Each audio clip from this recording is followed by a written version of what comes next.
Welcome to The Explainer. Today, we're investigating a hidden food source that is literally sitting right under our noses. I mean, imagine a super crop completely forgotten by modern society, yet it grows abundantly across 6 continents. Let's unpack the fascinating data and the history behind a wild plant that might just totally change how you look at the natural world around you. Okay, let's dive right into the numbers because they are wild.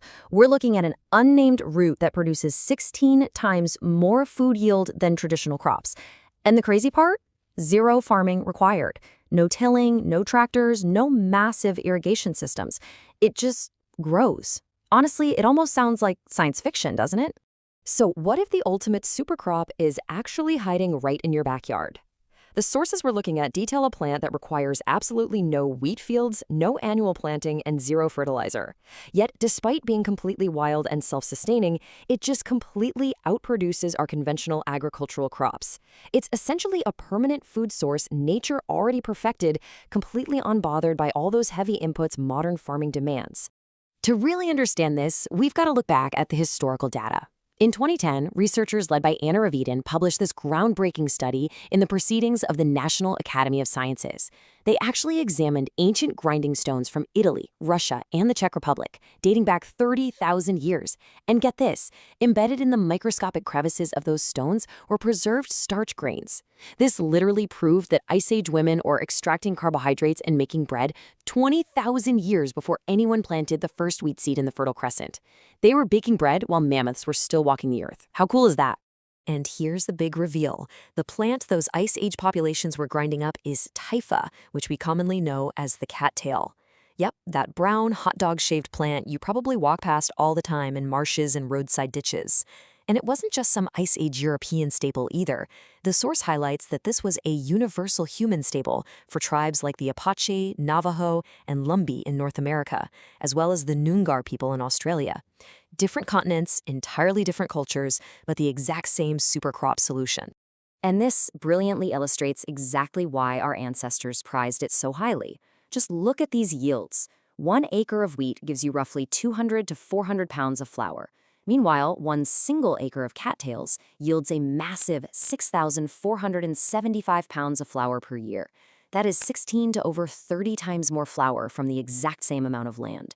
We aren't talking about a slight advantage here. It's an absolute landslide in productivity. It even totally dwarfs our most productive tuber crops. A study conducted near Walcott, New York, actually measured cattail productivity under optimal conditions. The results?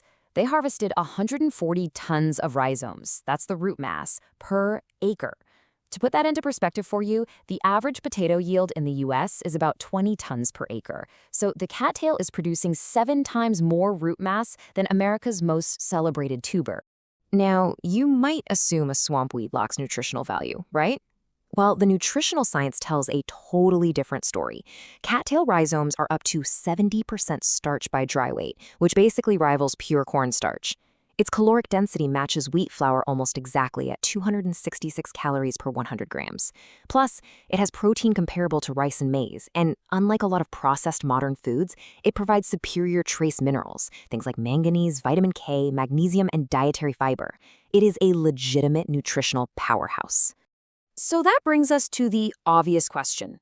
If it's this incredibly productive and nutritious, why on earth aren't we eating it today?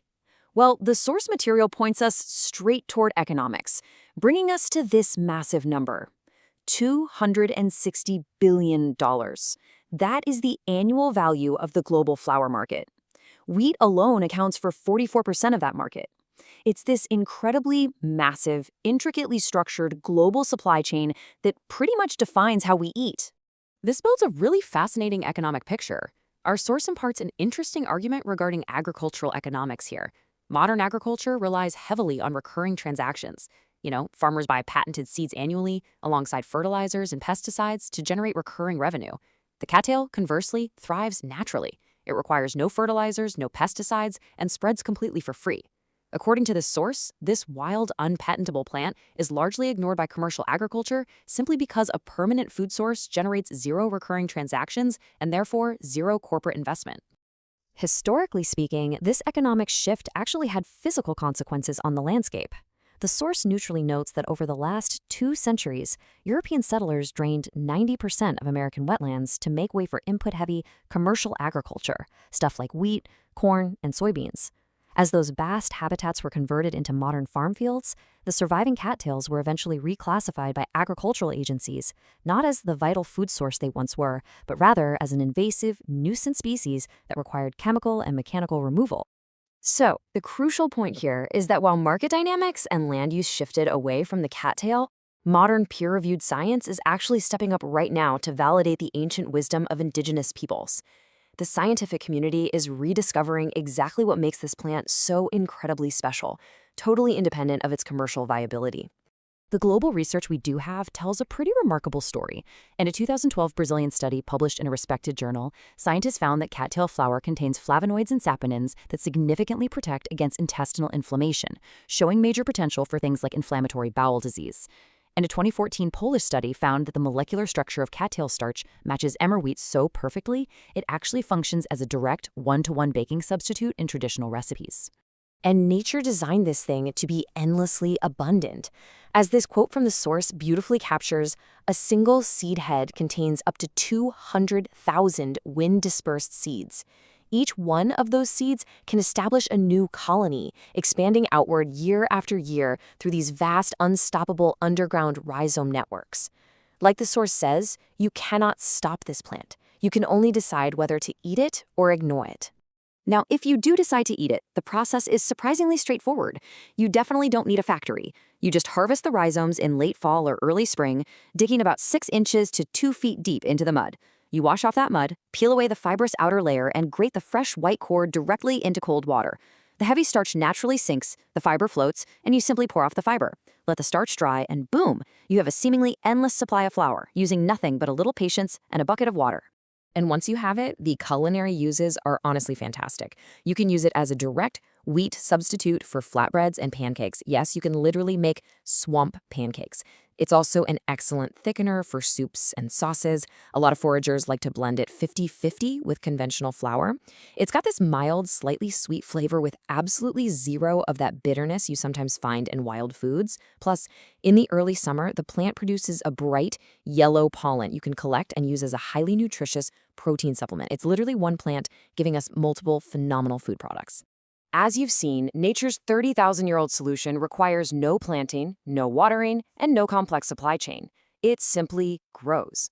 And it'll likely outlast industrial agriculture, keeping right on growing long after the grain silos rust. So, the only question left is, will you use it?